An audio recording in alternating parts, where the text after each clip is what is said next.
Hello everyone, I hope you are doing well. So आज की video के अंदर हम बचे हुए फीचर्स ऑफ पाइथन देखेंगे। तो सबसे पहला आता है इसके अंदर लास्ट स्टैंडर्ड लाइब्रेरी। क्या मतलब है? पाइथन के अंदर लाइब्रेरी है, उसके अंदर 1 लाख से भी ज्यादा फंक्शन है। ये फंक्शन क्यों काम आते हैं? लाइब्रेरी क्यों है? इसके अंदर हम अलग अलग चीजों के लिए हमें अलग अलग टाइप के फंक्शन चाहिए होते हैं। जैसे मान लो हमारे पास डाटा साइंस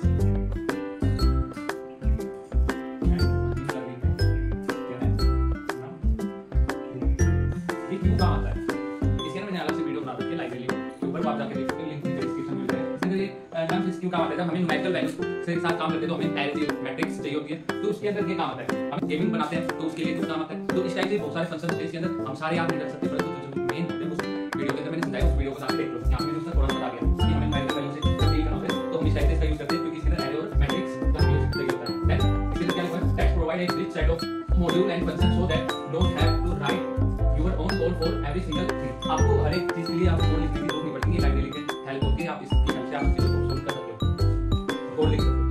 कोड आपके पास आ गया पहले। There are many libraries such as regular expression, unit test, etcetera. ये लाइब्रेरी के नाम है। इसके अंदर बहुत सारे और यूनिट मैंने बताया 1 लाख से ज्यादा इसके अंदर फंक्शन बना होते हैं लाइब्रेरी के अंदर। सोच लो अगला पॉइंट क्या है? Dynamic type language. इसके अंदर क्या होता है? That means the type, for example, in double long, etc. for a variable is decided at running time, not in advance because of this feature.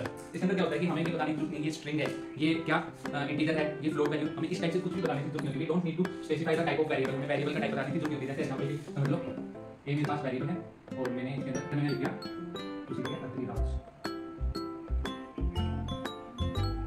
मैंने इसके अंदर लिख दिया 3 hours। तो इसका हम टाइप चेक करेंगे, तो हम टाइप चेक करेंगे तो इसके अंदर आउटपुट में हमें क्या दिखा देगा? ये स्ट्रिंग है, ठीक है। अब मैंने मान लो b है, यहाँ पे मैंने 9 लिख दिया, तो ये क्या दिखा देगा? कैसे टाइप है? b, ये इंटीजर टाइप है। c मैंने मान लो मैंने कर दिया यहाँ पे 9.1, तो ये कैसी फ्लोट वैल्यू होगी? ये कैसी वैल्यू होगी? स्ट्रिंग, ये इंटीजर, ठीक है, और ये फ्लोट, ठीक है। अब मैं आपको एक और देता हूँ, यहाँ पे d मान लो मैंने यहाँ पे पैरेंथेसिस के अंदर लिख दिया 9, तो अब ये स्ट्रिंग हो गया या इंटीजर है? जल्दी से बता दो। अब ये इंटीजर नहीं है, ये पैरेंथेसिस के अंदर कुछ भी आ गया तो ये क्या होगा? स्ट्रिंग होगा, ठीक है। तो ये 2 पॉइंट्स। अब इसके आगे के हम बचे हुए पॉइंट्स और देख लेते हैं, फिर अपने फीचर्स ऑफ पाइथन कंप्लीट हो जाएंगे। अब बचे हुए जो पॉइंट्स है उनके ऊपर डिस्कस कर लेते हैं। Then front end and backward development क्या मतलब है? With a new project Python script, you can run and write Python code in HTML with the help of some simple tag, Python script, Python environment, etc. ठीक है। इसके अंदर देखो यार, जो Python लैंग्वेज है ना वो काफी सिंपल है, और साथ ही साथ आप उस लैंग्वेज Python को आप और जो मैंने पहले भी बताया था, जैसे आप Python को विंडो में नहीं, आप उसको लिनक्स के ऊपर भी आप मैक में भी चला सकते हो, ठीक है। वैसे आप जो आपका कोड है ना वो ऐसे कुछ Python स्क्रिप्ट होगी, Python एनवायरनमेंट होगी, इस टाइप से आप HTML में भी चला सकते हो। ये सबसे बेस्ट पार्ट है Python का। अब अगला पॉइंट क्या कहता है? Allocating memory dynamically, जो मेमोरी है वो allocate करके dynamically. In Python, the variable data type does not need to be specified. The memory is automatically allocated to a variable at running time when it is given a value. इसके अंदर है ना हमें बताना नहीं पड़ता ये क्या है, इंटीजर है, ये फ्लोट है, ये स्ट्रिंग है, वो जो उसके अंदर रनिंग टाइम के अंदर ही वो ऑटोमेटिकली मेमोरी को एलोकेट करते हैं। जैसे इसको वेरिएबल में ले जाओ, इसको इंटीजर में ले जाओ, मतलब इस वेरिएबल को आप स्ट्रिंग में ले जाओ, इसको इसमें इंटीजर में और इसको फ्लोट में। मैंने एग्जांपल आपको बता रखे हैं, जल्दी से आप लिख के बता दो क्या होते हैं एग्जांपल। मेरे पास ए वेरिएबल है और मैंने लिख दिया 9, मेरे पास बी वेरिएबल है, मैंने लिख दिया 9, मैंने सी वेरिएबल है, इसको लिख दिया 9.0। अब मेरे को ये बताओ क्या ये सारे सेम है? ब्रेक हो गया, मैंने डी लिख दिया,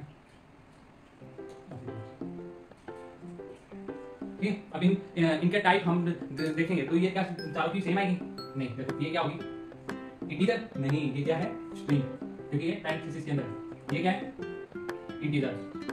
ये क्या है? ये 9.0 है। पॉइंट लग के कोई भी वैल्यू हो जाए, 0 हो चाहे 1 हो 2 हो, पॉइंट के आगे पॉइंट लग गया तो वो कैसी वैल्यू दे देगा? फ्लोट। और ये क्या होगी? ये स्ट्रिंग होगी अभी, ठीक है। तो मेमोरी को हमें बताने की जरूरत नहीं होती, वो अपने आप ऑटोमेटिकली उसको ले लेती है। So it's about feature of Python. सारी चीजों को आराम से लिंक करते हुए पढ़ते हुए चलें और आप सारी चीजों को रिलेट कर रहे हो। साथ ही साथ जो मैंने इसकी वीडियो डाल रखी है फंक्शन ऑफ स्ट्रिंग, मतलब मैंने इसकी जो आप रन कर सकते हो प्रोग्राम, वो मैंने वहां पे सिखाया हुआ है, वो प्लेलिस्ट भी नीचे डिस्क्रिप्शन में मिल जाएगा, उनका लिंक, उनको भी देखो। सारी चीजें आपको क्रिस्टल क्लियर हो जाएगी। सो पढ़ाई करते रहें। All the very best.